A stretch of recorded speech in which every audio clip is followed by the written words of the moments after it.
안녕하세요. 올드의 스토리입니다. 오늘은 거리로, 자동차로, 이동 중에 오가는 대화로 여러분들을 안내합니다. 하지만 그 대화들은 결코 어디로도 향하지 않습니다. 지금부터 들려드릴 이야기는 칠레 작가 알베르토 푸겟의 바퀴 위의 사랑입니다. 이 이야기는 젊음, 움직임, 그리고 차 안에서, 가로등 아래에서, 라디오에서 흘러나오는 노래 사이의 찰나의 순간에 존재하는 사랑에 관한 이야기입니다. 여기에는 극적인 로맨스도 존재하지 않습니다. 대신 작가는 우리에게 더 조용하고 친숙한 무언가를 선사합니다. 마치 밤거리를 유유히 떠다니는 듯한 느낌. 어디로 가는지 정확히 알 수는 없지만 아직 멈추고 싶지 않다는 그런 느낌 말이죠. 그럼 편안한 마음으로 감상하세요. 바퀴 위의 사랑, 알베르토 푸겟. 매주 주말 산드라와 마르가라는 하늘색 토요타 스포츠카 셀리카를 타고 사랑을 나눌 수 있는 남자들을 찾아다녔다. 그녀들은 그들을 귀공자라고 부르곤 했다. 그녀들은 그들을 찾기 위해 산티아고에서 젊은이들이 가장 많이 모여드는 유흥가라고 하는 아포 킨토 거리를 쏘다니곤 했다. 그녀들에게 그건 거의 스포츠이자 진정한 취미 활동이었다. 그녀들은 그것이 그곳에서 흔히 말하듯 타락한 짓이 아니라 할만하고 이해할 수 있는 행동이라고 생각하고 있었다. 그러나 오늘처럼 화요일에 외출하기 시작했을 때 오히려 자신들조차 너무나 사랑의 열망만을 찾고 있는지도 모른다는 사실을 깨달았다. 그러나 그 정도까지는 아니었다. 어쨌거나 파트너도 없이 죽을 정도의 좌절감에 사로잡혀 혼자 영화를 보며 시간을 죽이는 것보다는 훨씬 낫다고 생각하고 있었다. 운전을 하던 사람은 셀리카의 주인인 마르가라였다. 그러나 그녀의 운명적이라고 말할 수 있는 이런 일에, 즉 남자를 정복할 순간의 결정권을 가지고 있지는 않았다. 거기에는 기본적으로 두 가지 이유가 있었다. 첫째는 자동차를 제대로 모는데 정신을 집중해야 했으며, 둘째는 그녀의 친구이자 부조종사인 산드라와는 달리 남자를 꼬시는 일에는 별로 소질이 없었기 때문이었다. 산드라는 두 사람의 브레인이었고 매우 매력적이었으며 이국적이었다. 최신 유행을 따라 금발에 브릿지를 넣은 그녀의 긴 검은 머리는 한쪽 눈을 덮고 있었다. 반면에 마르가라는 산드라보다 키도 작고 더 통통했다. 두 사람은 자신들이 함께 자동차를 타고 남자들을 꼬시는데 최고이며 아포킨도의 최고의 단짝이라고 자신했다. 그러나 물론 이것은 그녀들의 생각이었다. 사실 자동차를 타고 다니며 자동차를 탄 남자들을 꼬시는데 그녀들보다 훨씬 일가견 있는 여자들이 많았다. 산드라와 마르가라는 진짜로 마음에 드는 남자가 나타나면 서로 차지하려고 달려가곤 했지만 어쨌건 사이좋은 친구들이었다. 각자 달리기를 해서 이기는 쪽이 차지하는 것이었다. 두 사람은 학교 친구이자 벤치의 동료였으며 오랫동안 알고 지내는 사이였다. 그녀들과 함께 어울려 간식을 먹거나 서로를 비웃던 옛 학교 친구들은 길거리에서 남자를 찾는 것은 타락하고 슬픈 짓이며 심지어는 매우 위험하다고 말했었다. 그러면 그녀들은 이미 의견의 일치를 보이고 있던 대답을 했다. 그렇게 하지 않으면 어떻게 남자들을 사귀겠어? 그리고 그 말은 어떤 면에서는 일리가 있었다. 학교에는 그녀들이 원한다면 무슨 일이든 할 수 있는 남자애들이 부지기수로 널려 있었다. 그리고 누가 누구인지도 잘 알고 있었다. 다시 말하자면 그 누구도 그녀들의 마음에 들지 않았던 것이다. 학교 친구들은 단지 친구였을 뿐이었다. 그게 전부였다. 물론 그들과 함께 과외 활동을 할 수는 있었다. 하지만 남자들과 무슨 활동을 할 것인가? 에어로빅? 그런 걸 하는 놈들은 계집애 같은 놈들이었다. 철학 수업이나 명상 혹은 문학 창작? 그런 놈들은 대부분 미친 놈들이고 앞뒤가 꽉꽉 막힌 얼간이들이었다. 그녀들은 그런 종류가 아니었다. 전혀 그렇지 않았다. 그래서 실망스럽기 짝이 없었으며 그녀들이 선택할 수 있는 길도 많지 않았다. 그런 이유로 오늘 하고 있는 것처럼 거리로 남자를 만나러 나가야 하는 것이 필요 이상이라는 결론에 도달했던 것이다.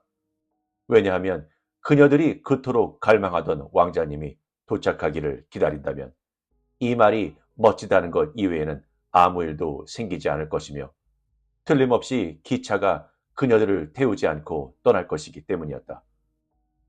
그러나 마음의 위안이 되는 것도 하나 있었다. 오로지 그녀들만이 그런 것에 몸을 바치는 것이 아니었고 정말 그런 축에는 끼지도 못한다는 것이었다. 오늘 밤처럼 이상한 밤에 거리를 쏘다니러 나갈 때마다 그녀들과 같은 것을 찾는 상당수의 여자들, 놀랄 정도로 많은 사람들과 거리에서 마주치곤 했다. 아니, 그녀들보다 더 심한 것을 찾는 경우도 있었다. 몇몇 여자들은 그것에 굶주린 듯이 성급하게 남자들을 찾았지만 산드라와 마르가라는 비교적 침착하게 찾는 축에 속했다.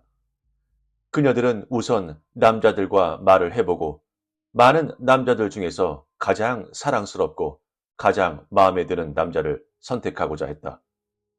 경쟁은 인정사정 없이 치열했다. 굶주린 년들과 젊은 고기를 찾는 늙은 년들, 생글거리며 아양 떠는 년들. 그년들 모두가 그녀들에게는 위협적인 대상이었다.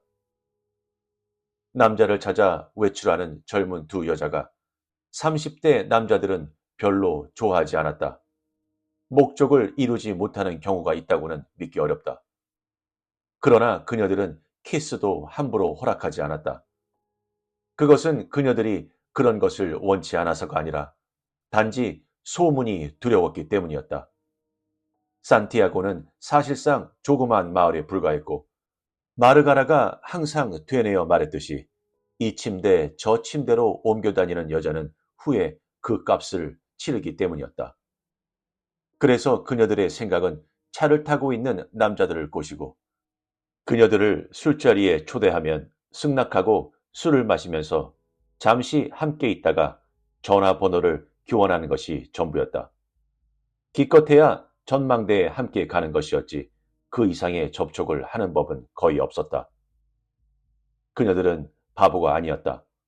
그래서 조심할 필요가 있다는 것을 잘 알고 있었고 아주 먼 곳으로 데이트하러 가자는 제의를 절대로 받아들이는 법이 없었다. 하지만 오늘 밤은 그렇지 않았다. 일종의 철칙처럼 그녀들은 리온가와 브로비덴시아가 만나는 곳 아래로는 내려가지 않았고 타베이 델 라스 콘테스 이상으로 올라가는 법도 없었다. 또 다른 법칙은 항상 자신들의 차에 타고 있는 것이었다. 그렇게 하면 남자들은 답답해서 몸을 비비꼬았다. 그러나 그것으로 일은 끝이었다. 일반적으로 그녀들이 알게 되는 귀공자들은 옷을 근사하게 차려입고 있었고 그렇지 않으면 차창으로 인사를 건네지도 않았으니까. 그리고 그 남자들은 돈도 꽤 많아 보였으며 어느 정도 수준이 되는 차를 가지고 있었다. 그들이 음악을 좋아하고 차 안이 울리도록 음악을 틀어놓아야 하는 것은 기본이었다. 그들이 어느 방송을 트느냐에 따라 산드라와 마르가라는 누군지 모르던 그들이 어느 부류에 속하며 최소한 그녀들이 요구하는 것을 갖추었는지 알 수 있었다. 그들은 대부분 과학예술전문대학이나 국립직업훈련소 학생인 경우가 대부분이었고 명문인 가톨릭 대학의 학생일 경우는 거의 없었다. 하지만 그것은 순전히 재수가 없었기 때문이었다. 물론 카톨릭 대학교 학생들이 대부분 따분하고 쫌생이 같다는 것은 그녀들도 알고 있었다. 그러나 영리할수록 행복에 있어서는 바보와 같다는 사실은 익히 증명되었고 따라서 정말로 똑똑하다는 것은 여자들을 찾으러 나갈 필요가 있는 또 다른 이유가 된다고 그녀들은 생각하고 있었다. 두 여자는 지금 제대로 된 파트너를 만나려면 어느 정도의 행운이 있어야 하는가를 생각하고 있다. 아마도 오늘 밤 10월의 날씨라기에는 너무나 따뜻한 오늘 밤에는 다른 일이 일어나기를 기대하고 있다. 심지어 무언가를 직감적으로 느끼고 있다. 오늘 밤은 평소와 다르다. 아주 이상한 밤이다. 알토 지역에서 가장 교통량이 많은 왕복 6차선 도로인 아포킨도는 화요일 밤이지만 마치 토요일처럼 교통량이 많다. 이것을 보자 그녀들은 기분이 좋아져서 기운을 내기로 한다. 그러면서 산티아고의 알토 지역을 배회한다. 산드라는 미친 여자처럼 목청껏 노래를 부르며 라디오의 리듬에 맞추어 자기가 젊고 돈도 많은 여자라는 것을 몹시 자랑스럽게 생각하면서 뜨거운 몸을 마음껏 흔들고 있다. 작정한 것처럼 산드라는 노 브레이지어의 라는 붉은 글씨가 새겨진 면 셔츠 위로 우뚝 솟은 가슴을 보여주면서 쫙 달라붙는 치마를 입고 있다.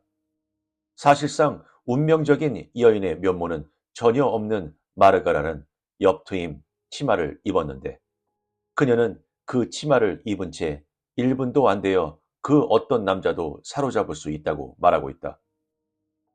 그리고 끝내주게 반짝이는 검은 가슴 바지를 헐겁게 걸치고 있다. 게다가 헤어스타일은 미친 듯한 사랑을 막 끝낸 여자와 같다. 아이섀도는 계피빛을 칠해서 마치 황금빛 불똥이 튀는 것 같다. 두 여자의 복장은 화요일의 복장이 아니다. 그것은 마치 싸우러 나가는 여전사의 복장 같다. 9시 10분이다. 비교적 이른 시간이다. 그러나 새벽 2시가 통금 시간임을 생각한다면 그리 이른 것도 아니다. 두 여자는 다이너스 월드 잡지에 실린 식당들이 즐비하게 늘어선 보스케 노르테를 거쳐 성스러운 거리인 아포킨다로 간다. 그녀들은 엘파로 쪽으로 방향을 돌린다. 그곳은 바로 최신 유행만을 따르는 귀공자들이 모여드는 곳이다. 두 여자는 마치 승리를 준비하는 것처럼 초조한 마음으로 가면서 쓸데없는 말들을 한다. 아마도 그래서 반시간 전부터 가깝게 범퍼를 스칠 정도로 아주 가깝게 그녀들을 쫓아오는 사람이 있다는 사실을 눈치채지 못하고 있는 것 같다.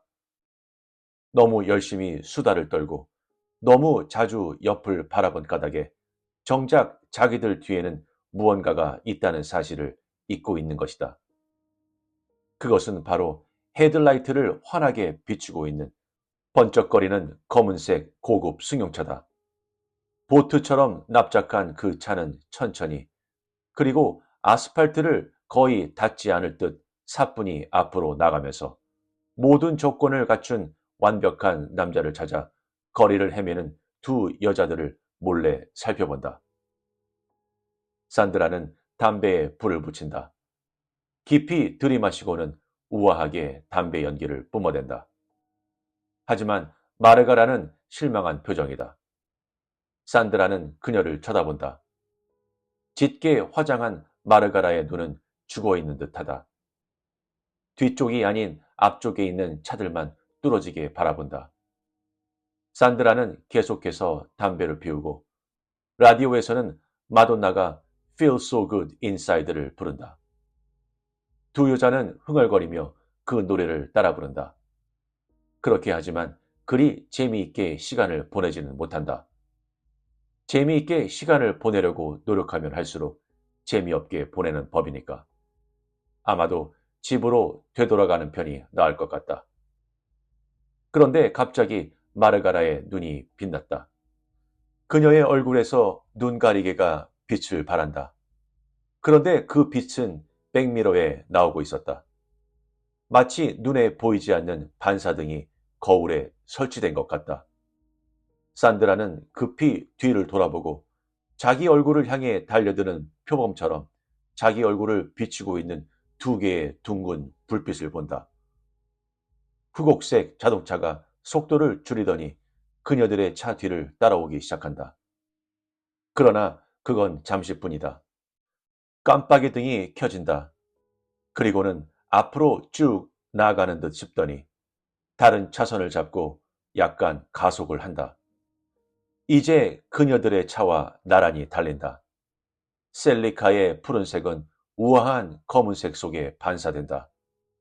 두 여자는 너무 놀라 아무 말도 하지 못한다. 차창 역시 검고 번쩍거린다. 그 차 안에 누가 있는지 아무도 볼 수 없다. 그들은 아주 가까이 있다. 불과 몇 센티미터만 떨어져 있을 뿐이다.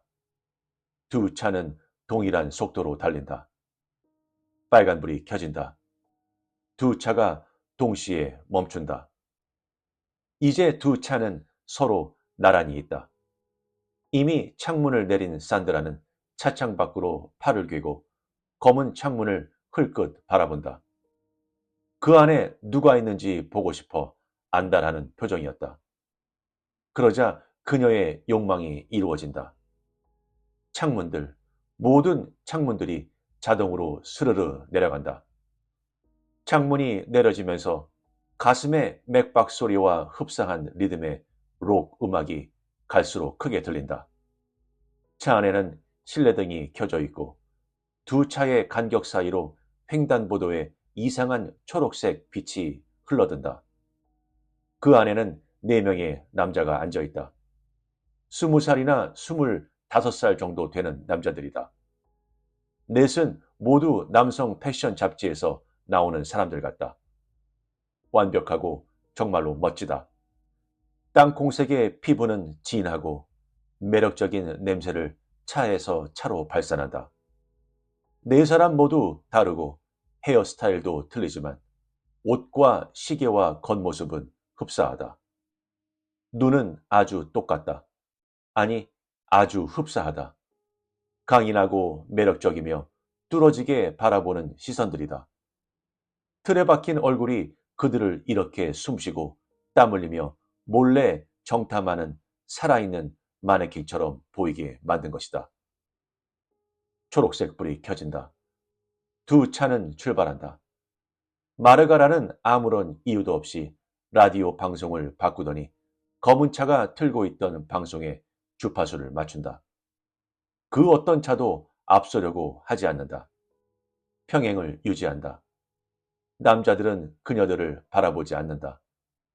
그녀들은 입을 벌리고 군침을 삼키며 자기들이 꿈꾸던 4명의 남자들을 바라보고만 있다.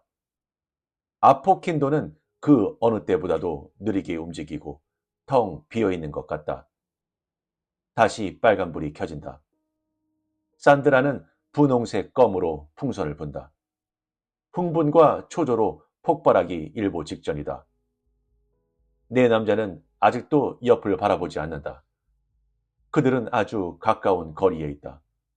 팔만 조금 뻗어도 강인하고 굳은 턱을 어루만지고 스팅식으로 젤을 흠뻑 바른 짧은 밤색의 머리를 헝클어뜨릴 수도 있을 것이다.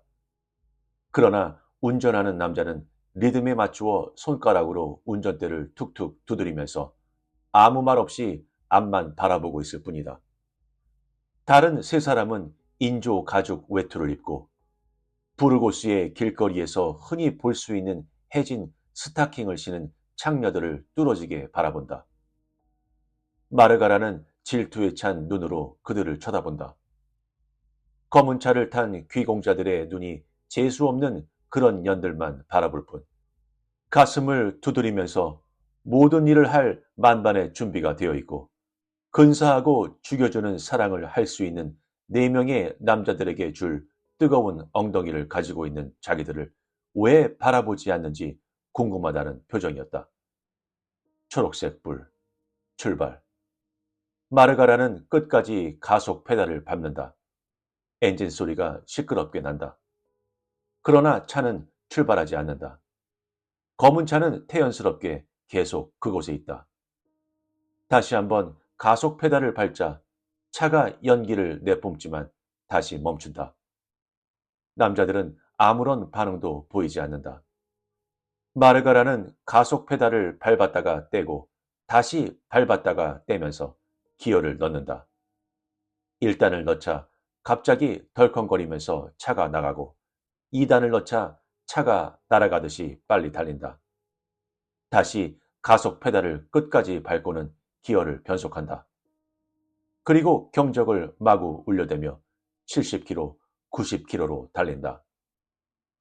그러자 검은 차도 마치 감전된 검은 제규어처럼 빛을 발하면서 붉은색으로 쓰여진 패션 잡지 사람이나 볼링과 같은 간판과 그들의 세상을 순식간에 지나친다. 귀공자들이 모여드는 그 지역을 뒤에 남겨두면서 그 차는 그녀들을 따라잡고 다시 옆에서 나란히 달린다. 시원하면서도 세차게 불어오는 바람 때문에 차 안의 모든 물건은 휘날리고 그들의 머리도 엉망이 된다. 거의 차창 밖으로 몸을 내밀다시피 한 산드라는 그들에게 도취되어 정신을 빼앗긴 채 두 손으로 자신의 가슴을 움켜잡고 티셔츠를 찢고 나올 정도로 눌러댄다. 그러면서 있는 힘을 다해 야, 이 자식들아! 사랑하고 싶어? 라고 소리친다. 그리고는 그들에게 키스를 퍼붓는 제스처를 하며 입을 벌리고 마르가라는 계속해서 가속 페달을 밟고 있다. 이제 거의 120km로 달리고 있고 차를 멈출 수도 없다. 라디오는 이제 They'll be swinging, swaying, music playing, dancing in the streets 이라는 노래를 시끄럽게 내뱉고 있다. 그런데 놀랍게도 남자들은 미소를 짓기 시작하고 인간적으로 변하면서 그들에게 키스를 되돌려준다. 그리고 소리를 지르며 윙크를 한다. 마르가라, 가까이 가봐. 그래, 이번에는 제대로 걸린 것 같아. 난 앞자리에 있는 남자들을 맡을게. 어쨌거나 평생에 한 번 있을 일인데 어때, 이 바보야. 우린 이런 왕자님들을 절대로 만나지 못해. 훌륭한 사랑은 그 누구에게도 해가 되는 게 아니야. 남자들은 부드럽고 천천히 미끄러지듯이 그녀들 곁으로 다가온다. 이리 와. 더 가까이. 그래야 제대로 느낄 수 있으니까. 아, 너무 안아주고 싶다. 얘들아, 정말 끝내주는 얘들이야. 그런데 갑자기 뭔가가 바뀐다. 갑자기 검은 자동차가 화가 난 듯이 속도를 내기 시작하더니 그녀들을 소용돌이치게 하고는 그녀들이 가고자 하는 길을 막아버린다. 그러자 그녀들은 남자들에게 감금되고 이내 전쟁과 혼돈이 시작된다. 검은 자동차는 셀리카를 향해 덤벼들면서 들이받으려고 한다. 문을 부수어 버릴 기세다. 고속으로 달리면서 전쟁은 계속된다. 근처에는 아무 차도 없고 단지 셀리카와 검은 차만이 있을 뿐이다. 아포킨다는 전쟁터가 되고 마르가라는 가능한 한 속도를 낸다. 그동안 검은 차의 남자들은 그녀들에게 알아들을 수 없는 소리와 욕을 하면서 침을 뱉는다. 카우보이들은 차에서 내려 셀리카 위에 오줌을 싸고는 잠시 물러나 자신들의 노획물을 희롱하고 그녀들에게 자신들의 것을 보여준다.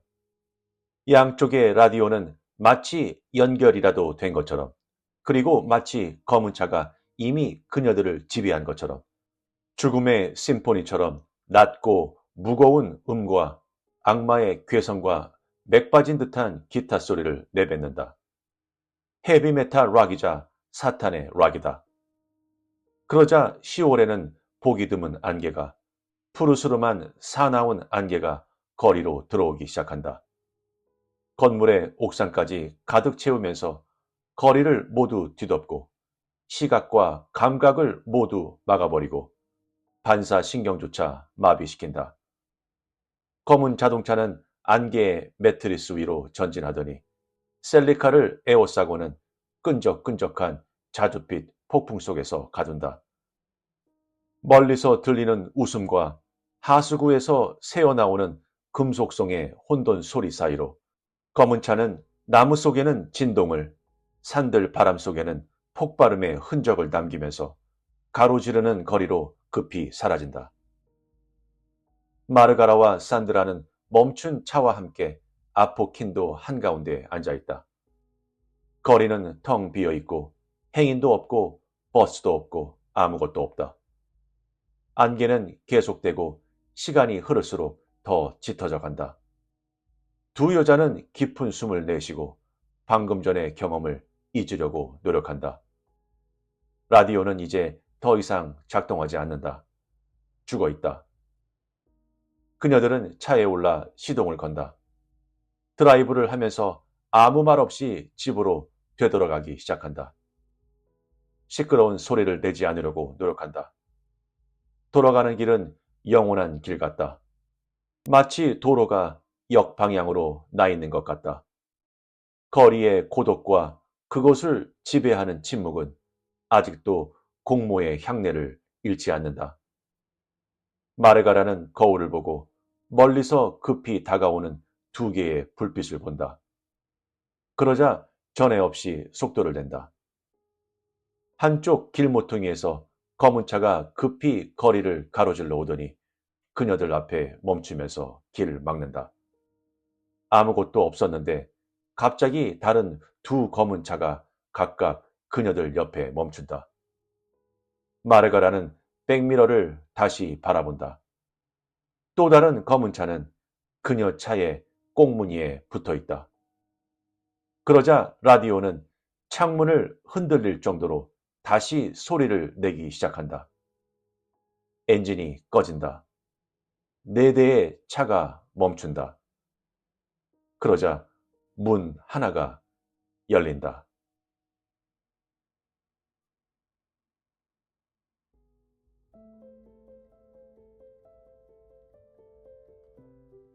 어떠셨나요? 이 이야기가 흥미로운 이유는 거의 아무 일도 일어나지 않았는데 불구하고 많은 것이 드러나기 때문입니다. 작가는 시작과 중간, 끝이 있는 사랑 이야기를 들려주려는 것이 아닙니다. 대신 그의 젊음의 불안함, 움직임의 편안함, 그리고 일시적일지라도 친밀감이 얼마나 진실하게 느껴질 수 있는지와 같은 감정을 포착하고자 합니다. 이 소설 속 사랑은 차 안에서, 대화 속에서, 영원함을 바라지 않는 순간들 속에서 존재합니다. 등장인물들은 끝까지 움직이죠. 무언가를 향해 나가는 것이 아니라 정지된 상태에서 벗어나기 위해. 작가는 신화나 마법이 아닌 도시, 대중문화, 그리고 일상생활에 대해 쓰고 싶어 했던 세대 출신입니다. 그들은 젊고 불안하고 약간은 불안정한 존재라는 것이 실제로 어떤 느낌인지를 표현하고 싶어 했다고 합니다. 그리고 마지막 장면인 4대의 검은색 자동차가 나타나 길을 막고 그러자 한 대의 문이 열린다라는 의미는 무엇이라고 생각하시나요? 저도 너무 궁금해서 많은 의견들을 찾아보았습니다. 많은 독자들의 의견을 한번 모아봤는데요. 첫 번째, 밤의 환상은 끝난다.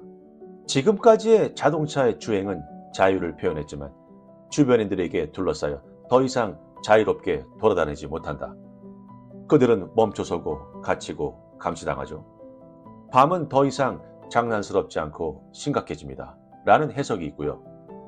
두 번째로는 통제력 상실. 즉, 그들의 문이 열리지 않고 다른 사람의 문이 열리는 것이죠.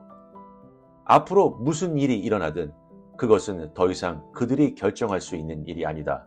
라는 의견도 있었고요. 세 번째로는 설명 없는 협박. 작가는 우리에게 결코 말해주지 않았죠. 그 둘러싼 사람들은 누구인가? 그들이 경찰이든 경쟁자든 낯선 사람이든 위험한 존재든 핵심은 바로 위협 그 자체입니다. 도시 생활은 무해하지 않다. 자유는 조건부다. 젊음은 무적이라고 느낄 수 있지만 어느 순간 그렇지 않다는 것을 깨닫게 됩니다. 그리고 마지막으로는 상징적으로 청춘도 벽에 부딪힌다는 해석인데요. 크루즈 여행의 끝, 감정적 거리두기의 종말, 현실이 당신을 궁지에 몰아넣는 순간, 그 모든 움직임은 결국 어딘가로 향하고 있지만 그들이 예상했던 곳은 아니었다. 푸겟이란 작가는 여기서 끝내는 이유는 독자는 등장인물들이 처한 상황과 정확히 같은 위치에 놓이게 됩니다. 즉, 둘러싸여 있고 꼼짝하지 못하고 갑자기 모든 것을 깨닫게 되는 것이다. 한 문장으로 간결하게 요약하면 다음과 같습니다. 4대의 자동차는 자유의 붕괴를 상징하며 열리는 문은 표류가 결과로 이어지는 순간을 알린다. 참 어렵죠? 여러분들은 어떻게 생각하시나요? 댓글로 알려주세요. 구독과 좋아요는 영상 제작에 많은 힘이 됩니다. 감사합니다.